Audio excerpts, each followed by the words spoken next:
Hi, everyone. Today, I am pleased to invite here and to welcome here Ingmar Devries. So I first met Ingmar during our respective postdocs at CIMEC, at the University of Trento. Where actually at the time you were returning, right, as a visiting fellow from the Donders Institute on a Marie Curie fellowship, if I'm correct. Yeah.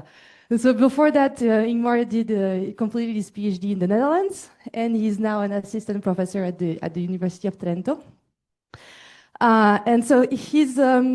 His work combines predictive processing theory with advanced multivariate methods, such as dynamic RSA with MEG, to capture how the brain anticipates unfolding events in their continuity in a naturalistic context.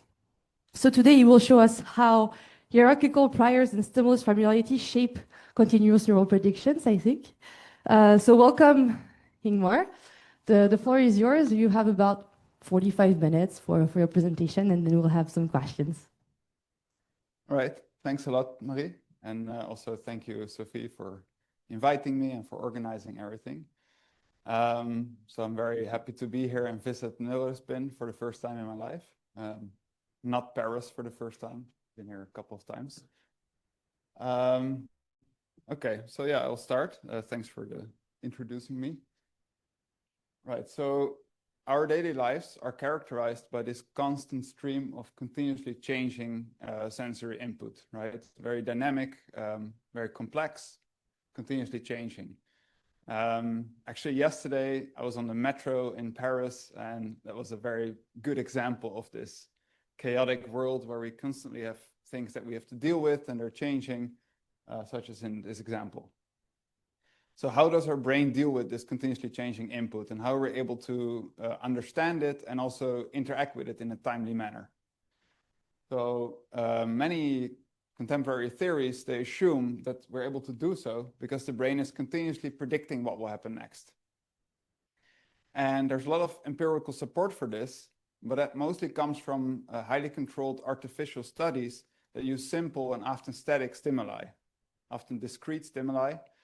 And the predictability of these stimuli is often a manipulation, like an experimental manipulation. So in this example, for example, I think maybe many people are familiar with this. So subjects heard an auditory cue, and then they got an oriented grating, and the auditory cue told them what the orientation would be. So in this way, you could give people an expected orientation or an unexpected orientation if it did not fulfill the match with the auditory cue.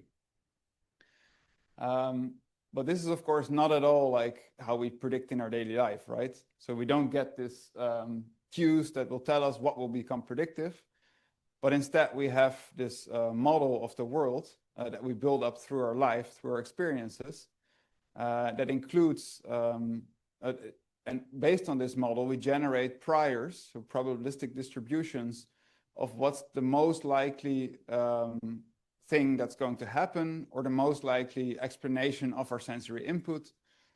So we use that together with incoming sensory input to predict the future sensory input, or that's at least what theory says. And that's, of course, not at all like this simple experiment here. Also, it seems unlikely that we're predicting like orientations. It's like a very low-level, simple feature, and it doesn't seem that relevant, maybe. Okay, so even though these studies are very important and they've shown us that the brain can predict, it's really unclear what our brain is actually predicting or representing in our daily life.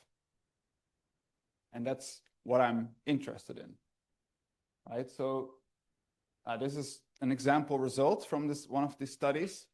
So that's another thing. So they actually often look at the consequence of a prediction. So they have this expected or unexpected gratings, and you see a difference in the neural response, where there's a lower overall Bolt response to the expected orientation, but there's better decoding of the expected orientation. So content-wise, there's a better decoding, but there's a lower overall response. But this is all in response to the stimulus. So that tells us again that we have a prediction, probably, and this is the result, but it doesn't really tell us what the prediction looks like, what's in the prediction, what are we representing before the stimulus comes on the screen. So in this example of this video, what was your brain representing, for example, when I stopped the movie at that moment? So for adaptive behavior, you should predict what will happen next. But are you predicting the next frame? Or are you predicting a bit further into the future? Or does it depend on the feature? So probably you're predicting the future motion of these actors because that's relevant to you. But as I said before, it seems unlikely that you're predicting very low-level visual information, such as the luminance in each pixel or like orientations. But this kind of low-level visual information is more likely to be represented, if at all, to be represented in a lagged manner. So which means you should be representing the past. So we recently developed a new dynamic extension to representational similarity analysis that tries to capture exactly this. It captures what feature is represented when in the brain when people observe naturalistic continuous input. And I'll explain how this method works, and without going too much into detail. But first, I'll shortly explain traditional RSA for MEG data, so we're all on the same page, and then I'll extend it to the dynamic input. So let's say we're interested in how observer processes, or our brain processes certain feature of these pictures of a ballet dancer. We want to know how is body posture processed. So first step is that we create models of body posture, and that we compute the distance or the dissimilarity between these two pictures in terms of body posture. And in this example, they're highly dissimilar, so they get a high value here. Now, let's take many more pictures of a ballet dancer and compute the pairwise dissimilarity between each of them. That allows us to fill in this representational dissimilarity matrix that now captures a representational geometry in the stimuli that captures the body posture content. Now we can do the same thing with the neural signal. So we can show these pictures to a subject in the MEG scanner and then look at the dissimilarity in terms of the neural response over these sensors. And if we do that for all pairwise comparisons, we also get this RDM, but now of the neural signal. But this is just one time point in our MEG signal. And of course, the MEG signal changes over time. So we actually get a different neural RDM for each time point. So in traditional RSA, the last step would now be to compute the similarity between this model RDM and the neural RDM at each time point. And if there's a high similarity, that would indicate that this information that is captured by this model, so body posture, that it's represented in our neural signal. So this is not real data, just an example. What it could look like is that if you have stimulus onset, that the similarity goes up, which then would indicate, okay, now we're processing body posture in some brain area or in certain sensor set.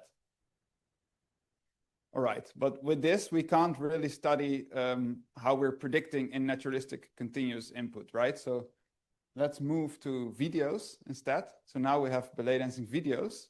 And as you can imagine, the dissimilarity between these videos now changes over time. So for each frame, there's a different dissimilarity. So we have a different model RDM now as well for each time point.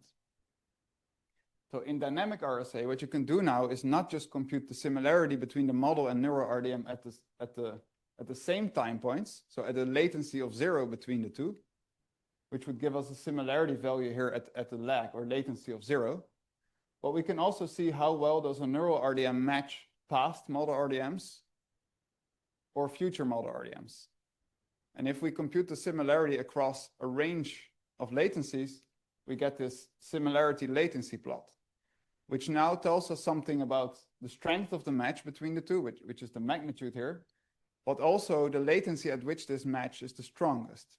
So this peak here, when it's on the right side, when it's positive, in this example, it indicates that the neural RDM is most similar to past model RDMs. If instead we find a peak to the left side, that would indicate that the neural RDM is predicting a future model state. All right. what I forgot to say in the beginning is that if you have any questions, especially clarifications, please interrupt me during the presentation, because probably there's other people that have the same question. If it's more theoretical, conceptual, maybe we can, yes.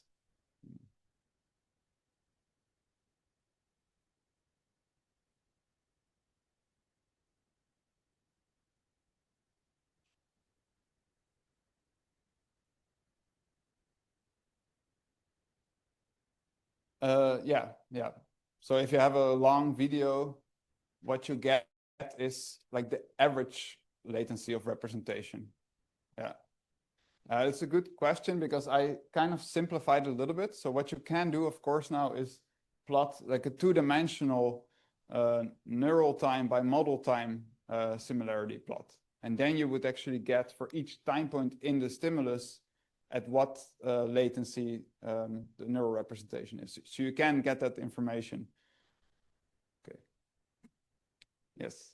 Yeah, this the dimensions of the RDMs for the RDM and then for the movement, the tensors, or what are the features for computing. Yes, exactly. Well, yeah. So you have a feature.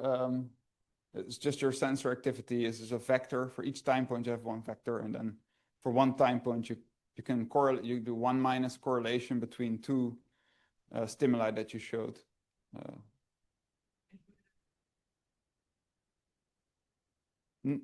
So you can do this for any feature. You can create models that capture any feature that you're interested in. So in this example, well, now it's off the screen, but I used body posture. I'll show you in a second that we looked at different models at the same time.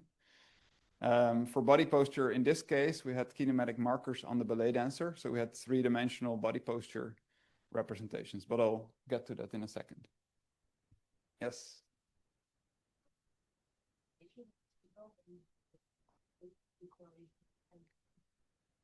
That's also a great question. So you see that I plot, this is of course fake, but it looks a bit like the real data, which is this pyramid shape. And this pyramid shape is because of the autocorrelation of the model. So when you look at this, what you can say something about is the magnitude and the latency of this peak, but not directly so much about what's happening here. Like this is before zero, but I don't think it's prediction. This is caused because of the autocorrelation of the model.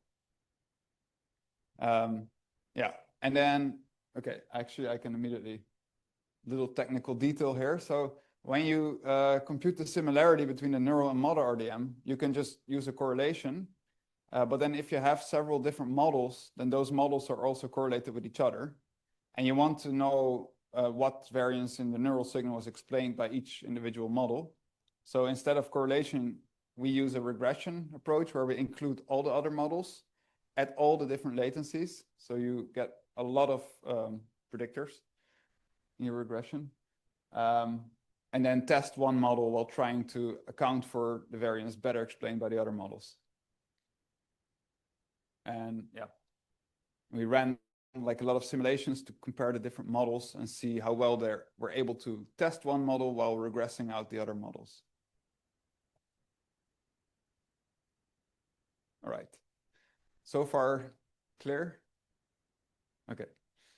Okay, so in the first simple experiment, we showed this 5-second ballet dancing videos, two subjects in the MEG scanner with little breaks in between. And we had like a fixation cross on top of the video.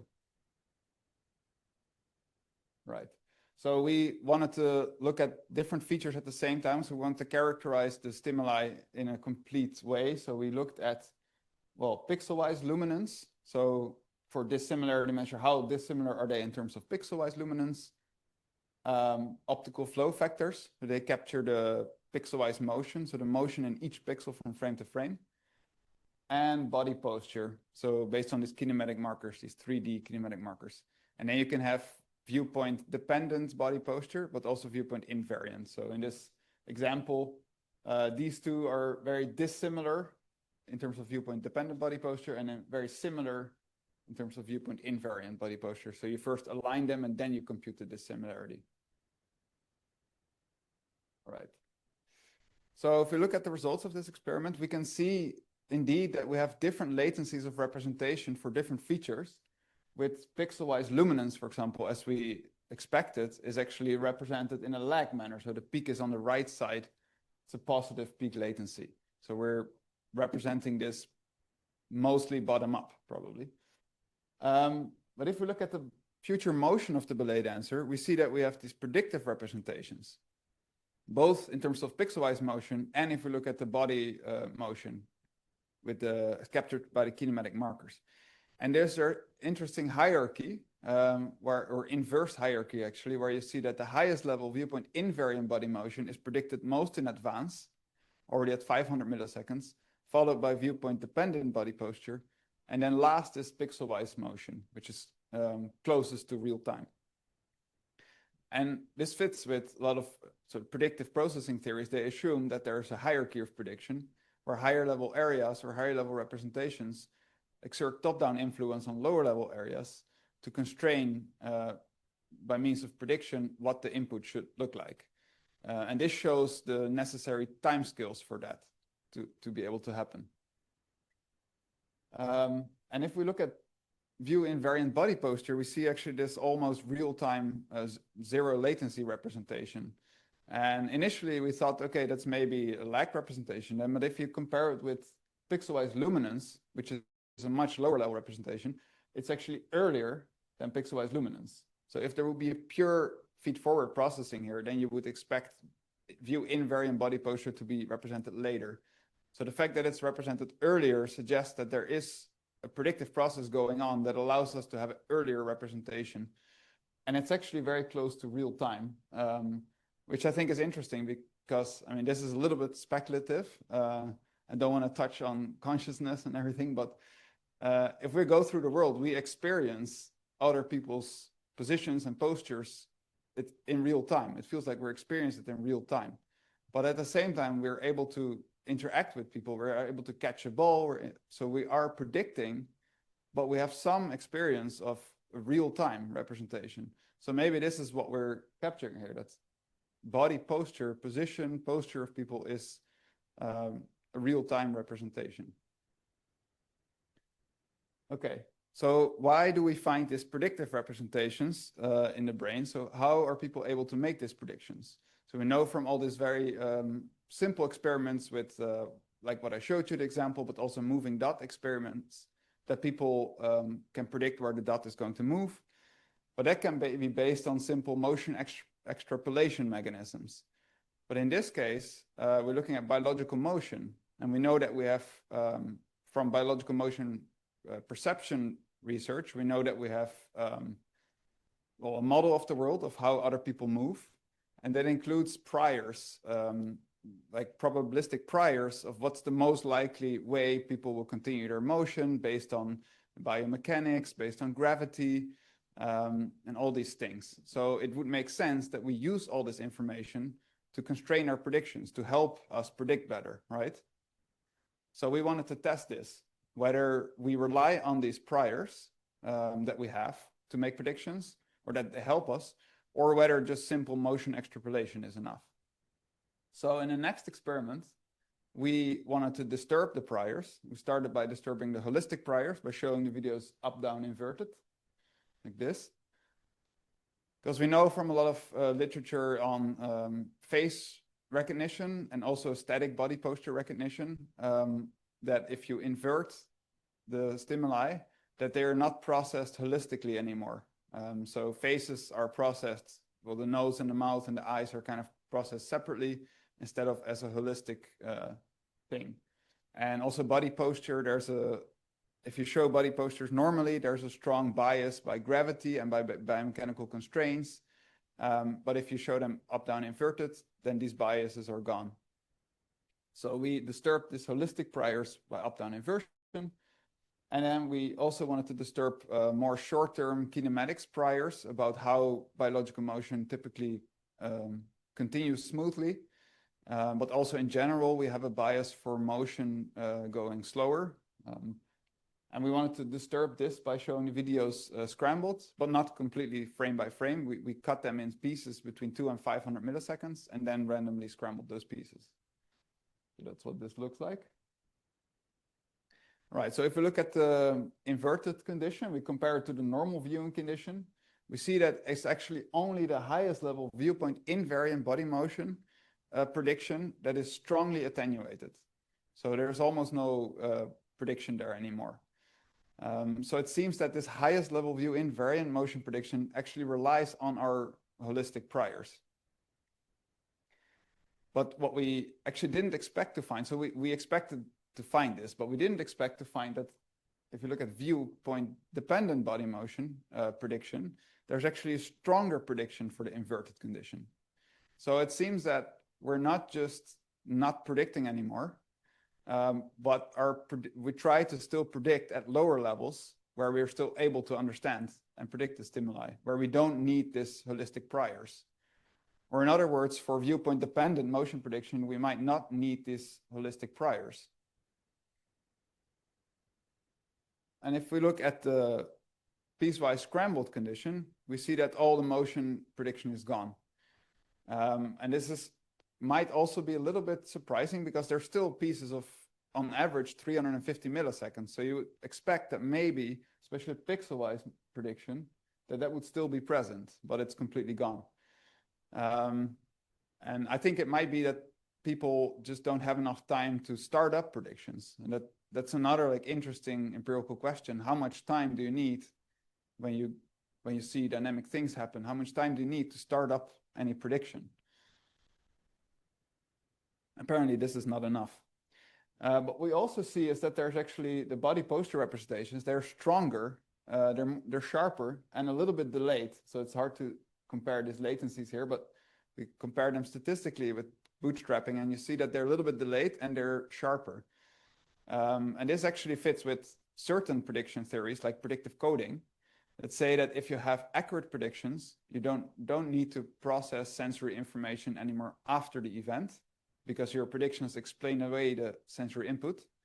But if you cannot make accurate predictions, such as in the case of the scramble condition, you still have to represent this unpredicted information or prediction errors after the event. So I think that's what we're seeing here. It's the sharper representation of unpredicted information. Okay, so let me summarize these first two studies a little bit. So we find this hierarchy in predictive representations or inverted hierarchy, where higher level representations are predicted earlier in advance than lower level representations. And this high level view invariant motion prediction relies on holistic priors that we have, but view dependent or pixelized motion doesn't seem to rely on these holistic priors, but they do rely on our kinematics priors.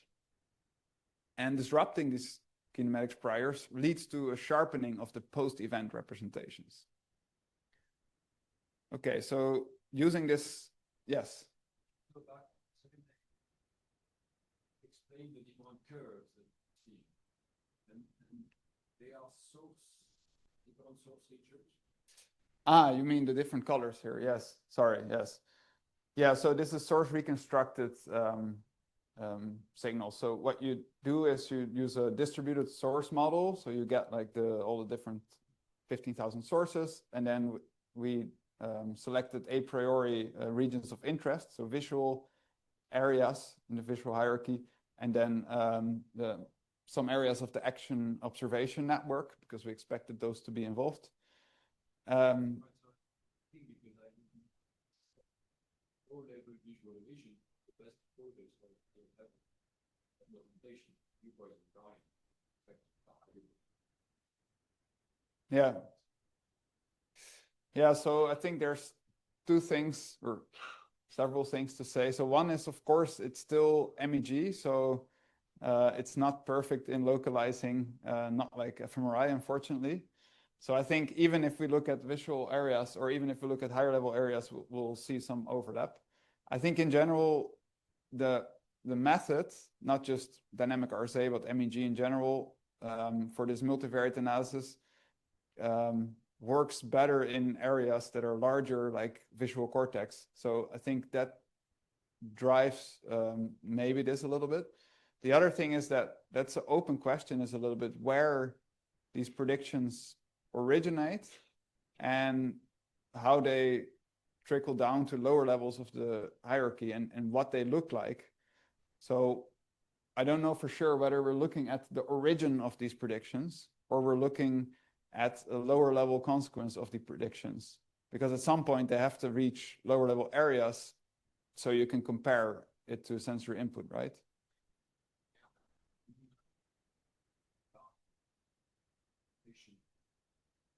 Yeah, that's true. Yeah.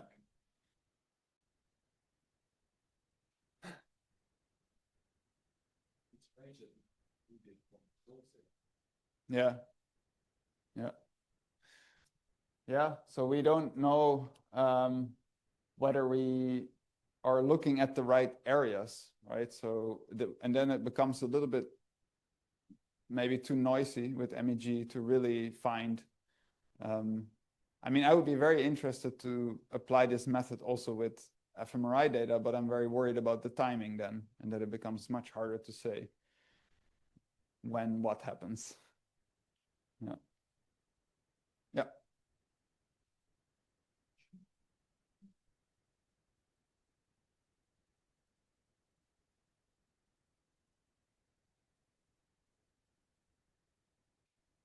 Mm-hmm.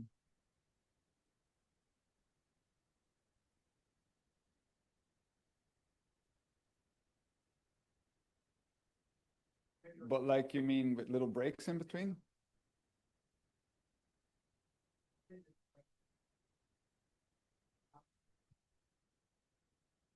Yeah. Yeah. And you, yeah. So you mean really like that the break is long enough that you really basically have to start up your prediction again, because then it depends on how long you have a break. The shorter it is, the more likely you're going to be. But if it's really long, yeah, it's a good question.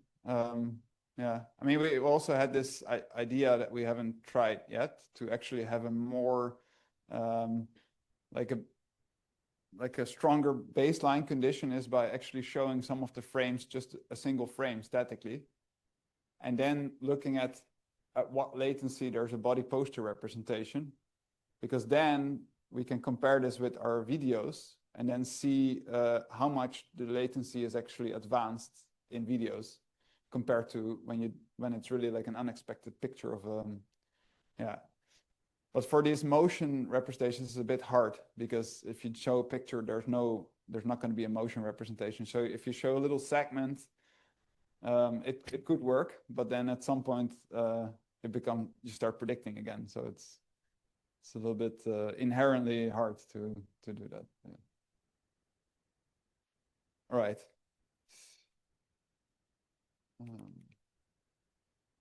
Okay, how am I on time? I'm fine, right? Okay, great.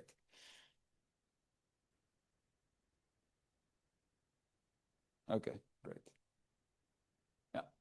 Okay, so this belay dancing stimuli, I think they're already showing us some interesting things, especially related to biological motion and the kind of priors that we have for biological motion perception and how they shape our predictions or how we use them to make predictions.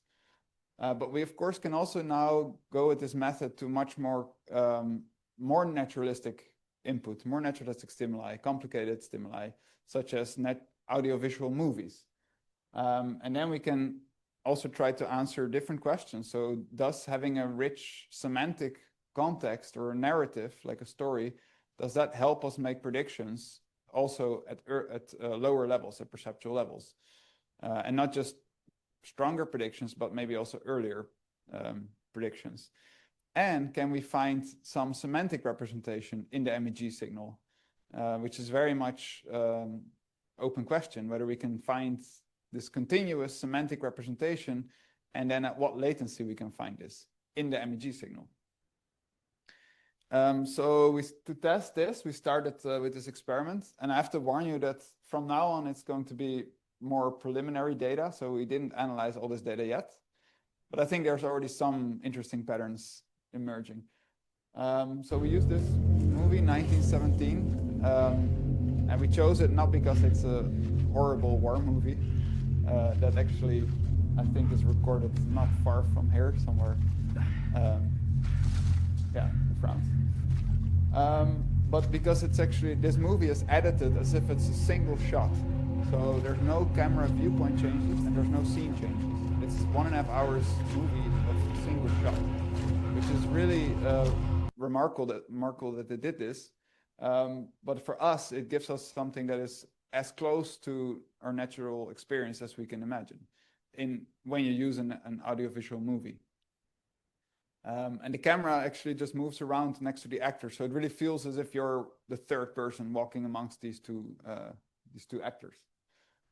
And we showed this 42-minute segment, of course, like cut up in like runs, so there's like 14 minutes. And then we showed it 2 times, and the first time was the first time ever they saw the movie, and the second time, well, directly after. And to complicate things more for us, for the analysis, to make things more challenging, we allowed them to make free eye movements. But because they're making free eye movements, we know that especially the low-level visual information that they're processing is related to the gaze location at every moment. So what we did is we used the eye tracker data of each individual subject. For each frame, we looked at the gaze location and then only used visual information in a circle of 5 degrees of visual angle around the gaze location as input for our visual models. And this is just an example of one subject. So you can see that they're typically looking a lot at the actors, at the faces, at the one that is talking at the moment, something relevant happening.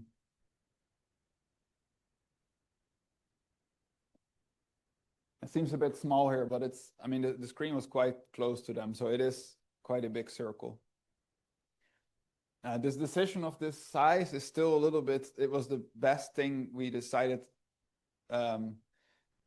at first guess, but then we're still now doubting a little bit about it, because also we know that especially motion is also processed more in the periphery. So we're thinking of maybe making a larger circle, having different sizes for different features. We don't know yet. But so what the initial, or no, let me explain one little methodological step here, because I think this is interesting more generally. So in the previous 2 studies, we had these trials, 5-second trials, and then many repetitions per unique video, and they average over those, and then you still have different trials. And that's what you typically need for RSA, because then you can do a pairwise comparison. But in this case, we have a single, okay, it's still playing, it's pretty long. So in this case, we have a single trial, basically. So what we did is we created these pseudo trials. So you just cut up the movie in this 10-second pseudo trials, and you can get 180 pseudo trials, so a lot.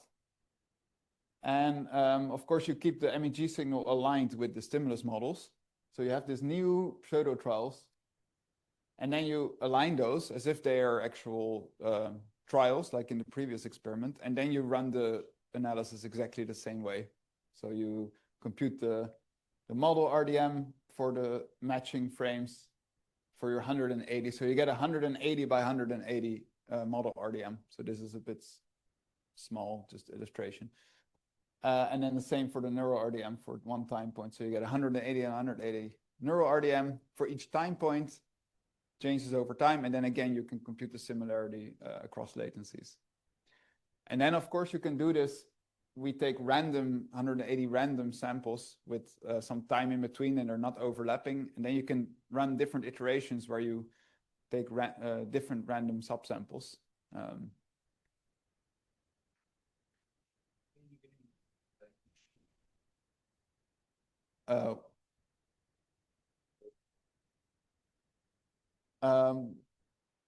This matrix? Yeah.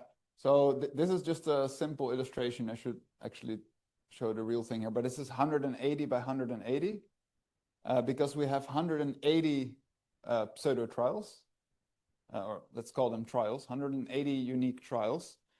And the first step is then to take the first segment, the first frame of each of these 180 trials and do a pairwise comparison of the model feature between each of these 180 frames. So that gives you 180 by 180 matrix. And then you have 180 by 180 for each time point in the movie, each frame. And then the same 180 by 180 for each time point in your neural signal.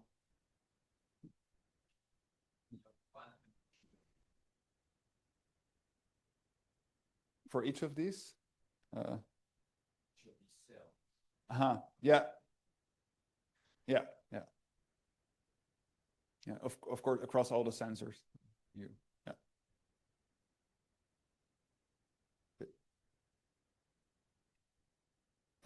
So this is preliminary results. So I started with this simple low-level visual models because they're the easiest to compute. And this is only 11 subjects so far, but we collected the whole data set with 56 subjects, well, probably like 52 usable, but it's a really nice big data set. So I'm very excited to analyze the rest. But if we look at the initial results of this low, like pixel-wise luminance and pixel-wise motion, we see at least qualitatively a similar pattern. Well, pixel-wise motion is represented in a lag manner with a lag latency. And pixel-wise luminance, yeah, and pixel-wise motion is predicted. And if you look at these latencies compared to the belay dancing stimuli, you see that they're much earlier in advance. So pixel-wise luminance is almost real time, and pixel-wise motion is much earlier in advance.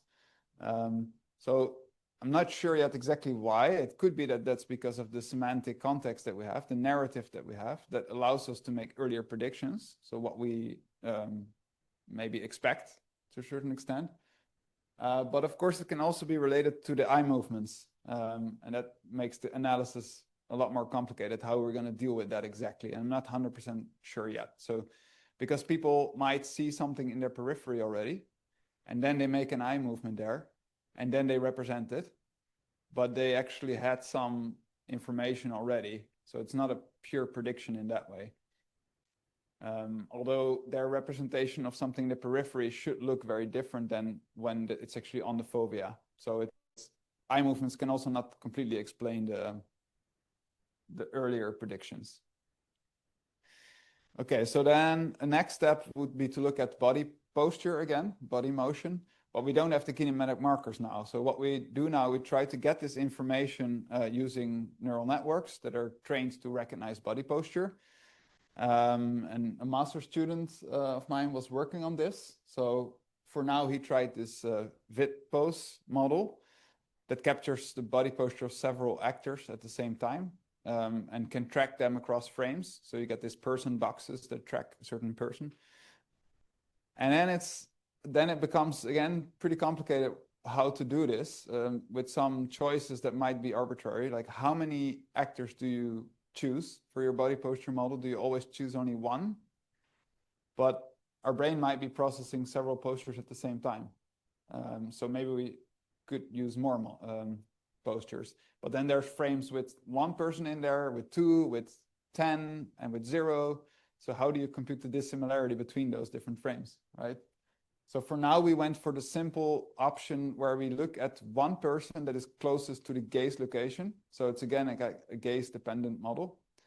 And then we have this this key point markers, let's say. And this is just from a different video, just to show you a little example of what it looks like. It's actually immediately a very difficult scene because there's a lot of people, but it's quite well at capturing many different postures at the same time and keeping track of which person, because the color tells you which identity it is. So it keeps track pretty well. And you see that especially the ones that are close to, that are closer to us, that works really well. Like at the end, there's somebody that jumps out. So yeah, we're starting to use this now, but there's still some questions of how to select exactly which person. So his initial results, which is even less subjects, there's only 8 subjects, but at least it shows already that the method in general works, because if we use random models, we have a lot of control conditions and you just see flat lines. So in this case, we see this pyramid shape again. So there is a representation of the body posture in the neural signal with a certain peak that is distinguishable, the latency. And then one interesting thing, maybe surprising, is that we see in occipital sensors that it's later, a little bit lagged, compared to frontal sensors, where it's almost at zero lag or a little bit predictive. So it's again, coming back to your earlier question, where's the source of the prediction? We don't know exactly. And it's MEG. Of course, this is also only 8 subjects so far, so I want to analyze all of them and see how this evolves. But at least it's promising that we can already with 8 subjects see that there is a representation with a clear peak. Yeah.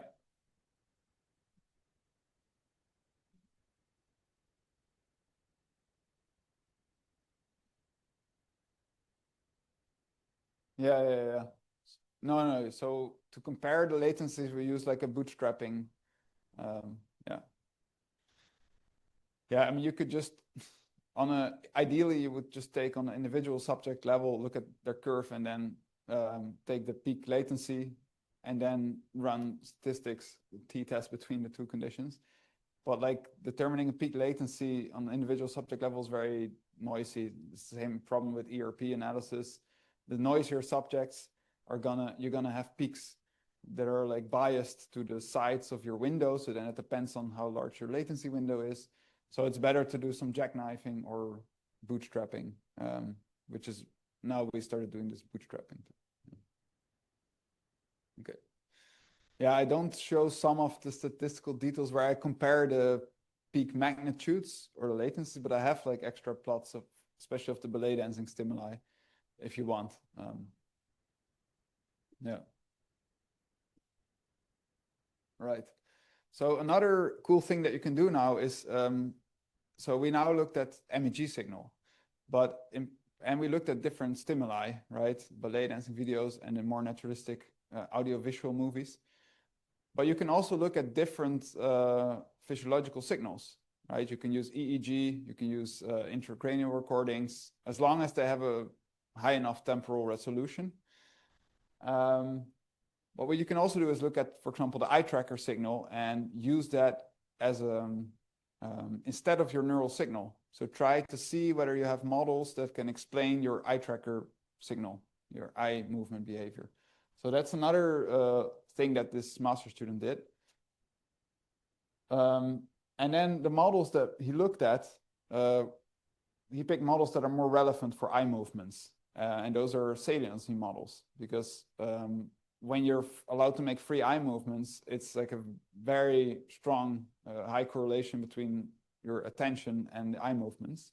Your attention is going to be driven by something salient. So he created these saliency models at different levels. So there's a low-level visual saliency model. It's just based on local contrast. And this is an example of this frame. So it gives high saliency to many different things here that might not seem that relevant to us. And then there's a mid-level visual saliency model. This is a neural network that is built on top of AlexNet, I think. So it's an object recognition model. And then it's trained to predict actual people's eye movements. So if you give it a single frame, what's the most likely location that people will look at? Or the most likely object that they will look at? So in this example, you see that it's on the face of this actor. So, and then he used these to try to explain the eye tracker signal with the dynamic RSA approach. And what he found is that, again, not all subjects, but a substantial amount, that there's a better, like the mid-level visual saliency explains the eye tracker data better than the low-level visual saliency, so that makes sense. And there's a peak that is predictive, or at least it starts predictively, and then there's kind of a plateau, which suggests that the eye tracker data is predicting the relevant visual information. Or in other words, if a relevant object will appear here, your eyes move there shortly before it appears there. And of course, you're able to do that because you have a movie with a continuous narrative. So you know what's going to happen. That allows you to make predictive eye movements. But then because there's a little plateau, it seems that they move there and then they stay there until the actual event happens there, which makes sense. And then they move on immediately to the next relevant information. Yeah, so that was just to show you another way that you can use this approach to study predictive processing in naturalistic continuous input. So it seems that having the more naturalistic rich semantic context allows us to make earlier predictions, although as I said, there might be also other explanations involved, like eye movements. And I now didn't really show you the comparisons. I forgot to mention that, the comparisons between the first and the second viewing of the movie. Also because it was only 8 subjects for the neural data, so I didn't do a statistical comparison yet. But you see that the peak is at least a little bit more in advance, like 40 milliseconds, on the second viewing than on the first viewing. And I think that's a really strong comparison because there the input and the models are exactly the same. The only difference is that the subject has experience, is familiar with the input. So yeah, I'm very curious to see if we have all the subjects, if that's going to hold and be clear, this difference. So yeah, I hopefully showed you that with dynamic RSA, we can capture the process of prediction itself instead of only looking at consequences of prediction. And we can look at what factors affect what we predict and when we predict it, like which internal factors and which external factors in the input. And we can use different dynamic biosignals, and we can look at different contexts. And I just wanted to give you a little like future, or also something that we're currently working on, but I didn't have any results yet, but I just wanted to mention it at least. Actually, I saw this morning the first results, but it's too fresh to add to the presentation. So as I mentioned, we also want to look at semantic representations. Can we find the semantic representation in the MEG signal during this naturalistic movie? And then at what latency? So first of all, just finding it, I think, would already be exciting for me because it's not really shown yet to have this dynamic, continuous semantic representation. And then at what latency is completely open question. So to do that, what you could do, for example, is use a clip model that takes a frame and then gives a semantic embedding of that frame. So that will just be a vector of values that captures the semantic content of that frame. And if you do that for frame by frame, then this can be your feature to create your model RDM, your semantic model RDM. And another approach might be to actually not take one frame, but take a little piece of movie, because there's also networks that are trained on recognizing the semantic content, not in one frame, but in a little piece of movie. And for example, Gemini can do this already. And then you can use a sliding window. So you can take a window, get a semantic representation, get it for the next frame, and then you have a continuous semantic representation of what happens. Unfortunately, Gemini doesn't give you the semantic embedding. It doesn't give you this value, so it gives you the output only. But then you can put this output in a, for example, SBIRD, which gives you then a semantic embedding.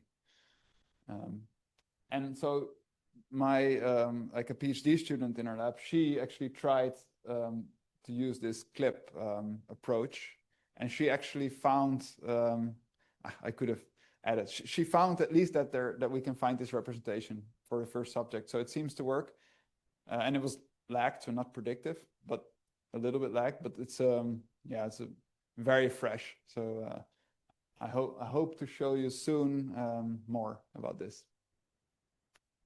And another small thing that it's a big thing that I'm currently working on, more related to more theoretical questions, is how attention and prediction interact.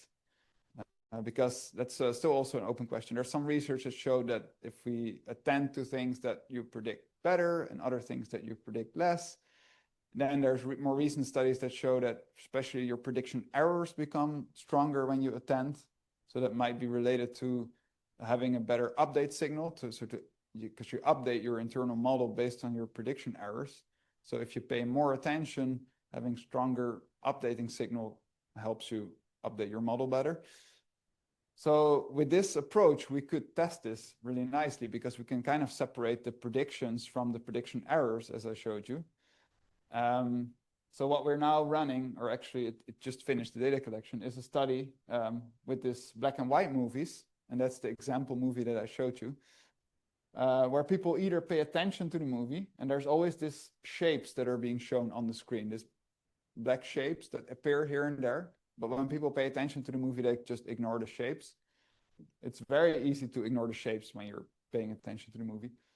And then they get an occlusion task where after the occlusion, they have to indicate whether the movie continued correctly or not.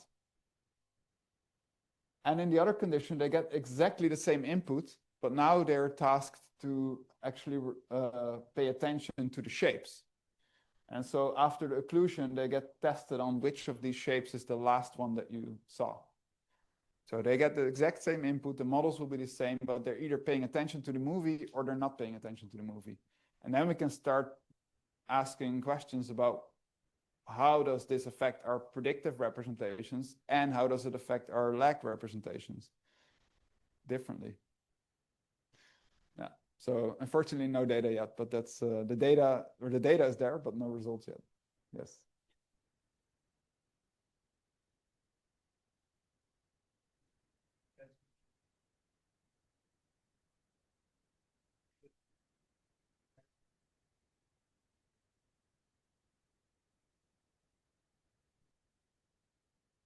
A little bit. So in this study, I just show you the attention manipulation, but it's actually a 2x2 design. Exactly. So the other manipulation is that we play the movies backwards to play with the physical causality, and also like it also plays with our priors about how things typically unfold. So they're either forward and backward, and then they're attended and unattended. Yeah.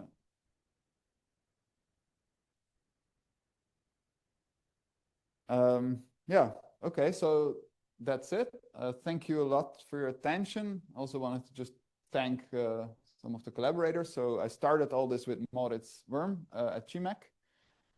Also like working on this dynamic RSA approach for the first time. And Christoph Huber there, he knows everything about eye movements and pre-saccadic predictions. So he helped a lot with thinking about eye movements and whether we should allow it or not. Still not sure whether it was the right decision to do that. Tiziano, master's student, very talented. He now is doing a PhD with Moritz. And then Flores, where I started using this more naturalistic stimuli at the Donders. And Eva, who's also at the Donders. And I also just wanted to shortly mention for the younger people here that I recently got this FIS grant, starting grant, which is the Italian equivalent of the ERC starting grant. A bit less money and a bit more bureaucracy, but very similar other than that. So yeah, I will start somewhere in spring, and then in summer or autumn, start hiring a few postdocs and PhD students. So if you're interested, please let me know or write me. I can also send you the FIS proposal. Yeah, but it will be all about this, what I've shown you today. So thanks a lot.